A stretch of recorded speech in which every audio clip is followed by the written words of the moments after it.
نہیں وہ انڈیا پاکستان کا کرکٹ میچ تھا نا، آج فائنل تھا، تو کیا بیٹنگ کی ہے آفریدی نے اور کیا بالنگ کی ہے فلاں نے، تو ظہر کی نماز تو میچ دیکھتے ہی گزر گئی.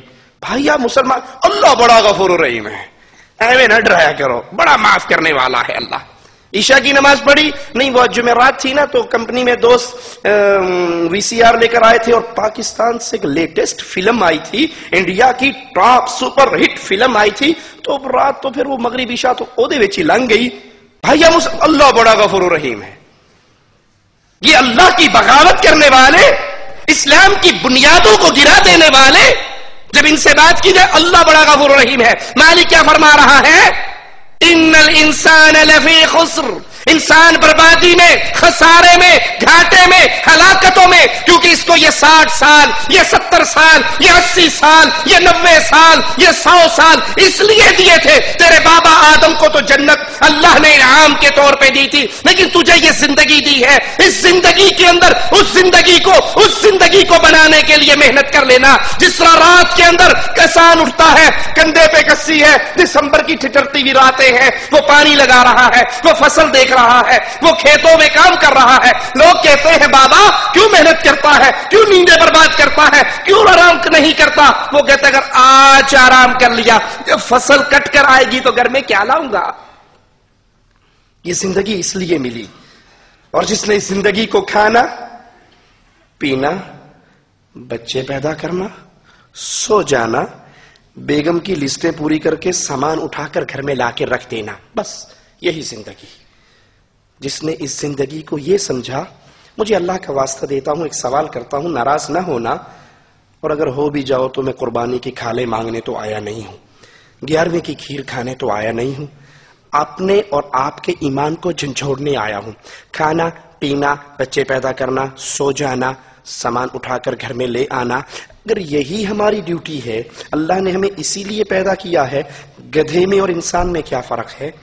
گدھا کھاتا ہے، پیتا ہے، بچے پیدا کرتا ہے، سو جاتا ہے، سامان لاد کے مالک کے ڈیرے پر پہنچا دیتا ہے. یہی کام وہ کرتا ہے، یہی کام میں کرتا ہوں. میں اشرف المخلوقات ہوں، وہ گدھا ہے. کیوں؟ ہمیں یہ 60 سال، ہمیں یہ 70 سال، ہمیں یہ 80 سال کی زندگی کیوں ملی کہ اس زندگی میں ایسے کام کر جاؤ کہ اللہ راضی ہو جائے، اس زندگی کے سودے اس زندگی کے ساتھ کر جاؤ.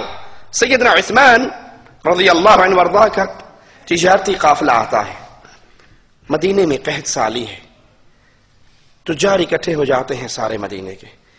1% پرافٹ لے لو، 2% پرافٹ لے لو.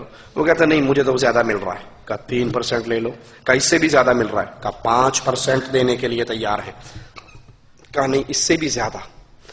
تجار کہنے لگے مدینے کے سارے تاجر تو ہم ہیں، ہم میں کوئی بندہ غائب نہیں ہے تجار میں، آپ کس کی بات کر رہے ہیں جس نے آپ کو اتنی بولی لگا دی ہے؟ کہا میرے رسول کے مدینے میں قحط ہے اور میرا اللہ مجھ سے 70% کا وعدہ کرتا ہے. تم گواہ رہنا، میں نے یہ سارا مال اللہ کو دے کے رب سے جنت کا سودا کر لیا. مومنوں کی ماں سیدہ عائشہ رضی اللہ تعالی عنہا مدینے کی زمین پہ دھمک کی آواز سنتی ہے، پوچھتی ہیں کیا ہے آج یہ زمین وائبریٹ کیوں کر رہی، دھمک کی آواز کیوں آ رہی؟ جواب دینے والا کہتا ہے عبد الرحمن ابن عوف کا اتنا بڑا تجارتی قافلہ آج مدینے میں داخل ہوا ہے کہ وہ سارے اونٹ جب پاؤں مارتے ہیں تو زمین لرز اٹھتی ہے. مومنوں کی ماں کہتی ہیں رضی اللہ تعالی عنہا کہ عبد الرحمن کا اس دن کیا حال ہوگا جس دن یہ چھلانگے مارتا ہوا، اٹکیلیاں کرتا ہوا رب کی جنت میں داخل ہو جائے گا. سننے والے نے دوڑ لگائی، عبد الرحمن کو جا کر خبر دی رضی اللہ عنہ وارضاہ. وہ قافلہ چھوڑ کے مومنوں کی ماں کے پاس آتے ہیں اور کہتے ہیں ماں آپ نے یہ کہا ہے؟ کہا ہاں میں نے تیرے آقا سے سنا تھا، انہوں نے ایک دن فرمایا تھا عبد الرحمن کا اس دن کیا حال ہوگا جس دن وہ اٹکیلیاں کرتا ہوا، مسکراتا ہوا، چھلانگے لگاتا ہوا، دوڑتا ہوا اللہ کی جنت کی طرف جا رہا ہوگا. آنکھوں سے آنسو بہنے لگے اور کہا ماں میں آپ کو گواہ بنا کر اس نعمت کے شکرانے کے طور پہ یہ بات کرتا ہوں، یہ کتنا قافلہ آج تجارت کا آیا ہے میں نے سب راہ للہ بخش دیا ہے.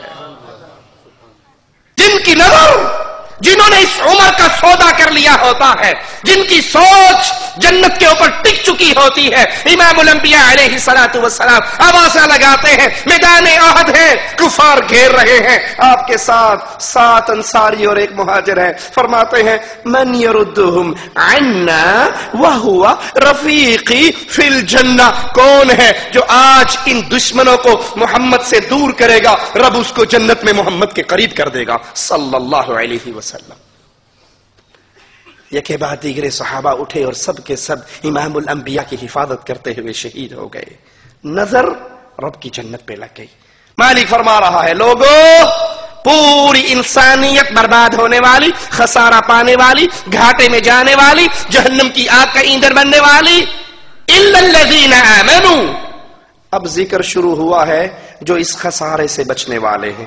اللہ ہم جتنے بیٹھے ہیں، اللہ ہم سب کو قیامت کے دن خسارے سے بچا لینا، اللہ ہمیں بربادی سے بچا لینا، اللہ ہمیں اپنی رحمت کی چادر میں ڈھانپ لینا، ہماری چمڑیاں، ہمارا نرم گوشت تیری جہنم کی دہکتی ہوئی آگ کو برداشت نہیں کر سکتا، ربا اپنی رحمت سے ہمیں جہنم کی آگ سے بچا کر اپنی جنتوں میں داخل فرما دے۔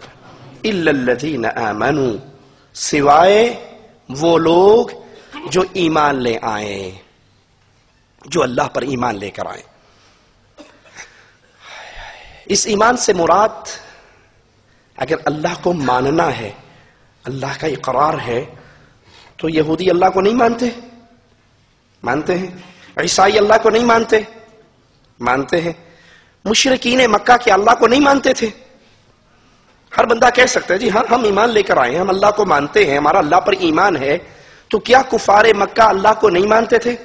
وَلَئِن سَأَلْتَهُمْ مَنْ خَلَقَ السَّمَاوَاتِ وَالْأَرْضِ، اے نبی اگر آپ ان سے پوچھو آسمان کا خالق، زمین کا خالق، ان دونوں کے درمیان جو کچھ ہے ہر چیز کا خالق، آسمان سے بارش برسانے والا، زمین سے انگوریے اگانے والا، کشتی بھنور میں پھنس گئی اس کو نجات دینے والا کون ہے؟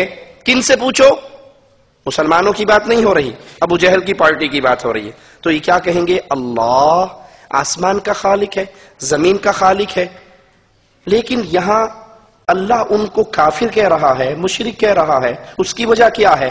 وہ ایمان لانے کے، اللہ کو ماننے کے دعوے دار ہیں، یہودی اللہ کو ماننے کے دعوے دار ہیں، عیسائی اللہ کو ماننے کے دعوے دار ہیں، بلکہ یہودی تو اپنے آپ کو ابناء اللہ کہہ کر اللہ کا قریبی اور اللہ کے بیٹے بن رہے ہیں، نعوذ باللہ ثم نعوذ باللہ۔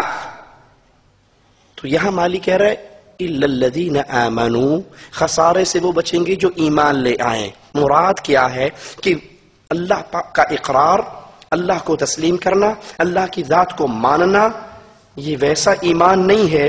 مومن وہ ہے جو اللہ پر ویسے ایمان لے کر آئے جیسے اللہ کو مطلوب ہے، جیسے اللہ چاہتا ہے۔ آئیے ذرا دیکھیں یہودی، عیسائی، مشرکین مکہ، ان تینوں کا ایمان ناقص کیوں تھا؟ ان کا ایمان جھوٹا کیوں تھا؟ کیونکہ یہ اللہ پر ویسے ایمان نہیں لائے جیسے شریعت نے چاہا۔ شریعت کیا چاہتی ہے؟ قل هو اللہ احد، اللہ کتنے ہیں جی؟ پکی بات ہے، 2 تو نہیں، 3 تو نہیں، 4 تو نہیں، 5 تن پاک اللہ تو نہیں؟ غور کر لینا۔ میری جیب کے اندر موبائل میں ویڈیو سیو ہے، میں بھی پاکستان سے جب آیا تو ایک سینری بڑی عام ہوئی ہے پاکستان میں، ہر 10ویں گاڑی کے میں سے ایک گاڑی کے پیچھے وہ سینری لگی ہوئی، لفظ اللہ دور سے لکھا ہوا نظر آتا ہے، لیکن جب آپ اس کو غور سے دیکھیں گے تو یہ جو الف ہے اس کے اندر محمد صلی اللہ علیہ وسلم، لام کے اندر علی، دوسرے لام کے اندر فاطمہ، اور جو یہاں ہے اس کے اندر حسن اور حسین۔ بظاہر اللہ ہے، قریب سے دیکھو گے تو 5 تن پاک اس اللہ کے اندر حلول کر چکے ہیں۔